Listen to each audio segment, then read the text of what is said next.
الزوج ده كان خارج رايح مشوار. قبل ما يخرج قال لمراته: انا خارج، محتاجه حاجه؟ قالت له: لا، مش عايزه حاجه. قال لها: طيب اعملي حسابك، انا وراجع بالليل هرجع انا وماما، هتيجي تقعد معانا كام يوم، فجهزي عشا كويس.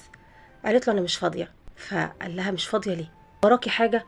قالت له: يا سلام، ما هي ماما لما جت اخر مره وانا كلمتك علشان تيجي تقابلها قلت لي انك مش فاضي برضه ومرضتش تيجي.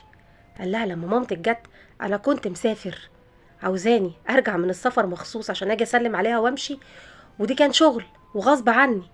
قالت له: طيب وانت ما قلتليش ليه ان مامتك جايه؟ مش المفروض تقولي قبلها بيوم؟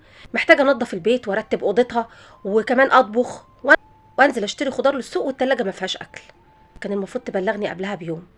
قال لها: خلاص براحتك، على العموم عايزه تطبخي اطبخي، مش عايزه براحتك، انا هاخد امي وهعشيها بره في اي مكان وانتي حره. ومشي وسابها وراح مشواره. ووالدته وصلت فعلا، راح علشان يجيبها بالعربيه بتاعته.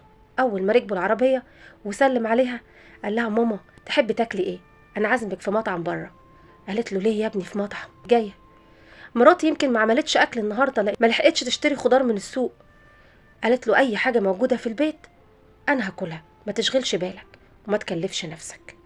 من البيت ووقفوا قدام باب الشقه، كان خايف جدا لمراته تحرجه قدام مامته او تزعلها بكلمه، بس مضطر. فدخلوا البيت، اتفاجئ بمراته خارجه من المطبخ وبتجري على حماتها وبتقول لها: ماما حمد لله على السلامه، انت وحشتيني جدا. فحماتها سلمت عليها قالت لها: انت كمان وحشتيني. تخيلي، شفتي جوزك كان عاوز ياخدني وناكل بره، جوزك ده مسرف، خدي بالك منه.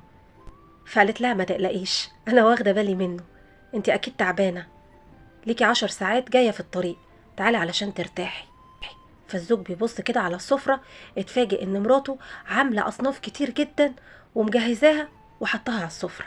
هنا ابتسم وقلبه اطمن وارتاح. وبعد ما امه ارتاحت، مراته عزمتها وقعدوا على السفرة وكانت بتأكلها بايديها. ومراته كانت فرحانة بوجود حماتها، وحماتها كانت فرحانة جدا بمرات ابنها. ستات كتير بتعمل زي الست دي، لكن في النهاية قلبهم طيب ومش بيهون عليهم. الست اللي تقدرك وتكرم اهلك لازم تقدرها وتحطها جوه عينيك.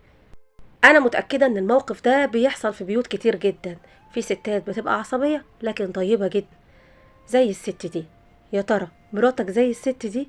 وهل حصل معاكم موقف زي ده قبل كده؟ منتظرة ردكم في التعليقات، وصلوا على النبي.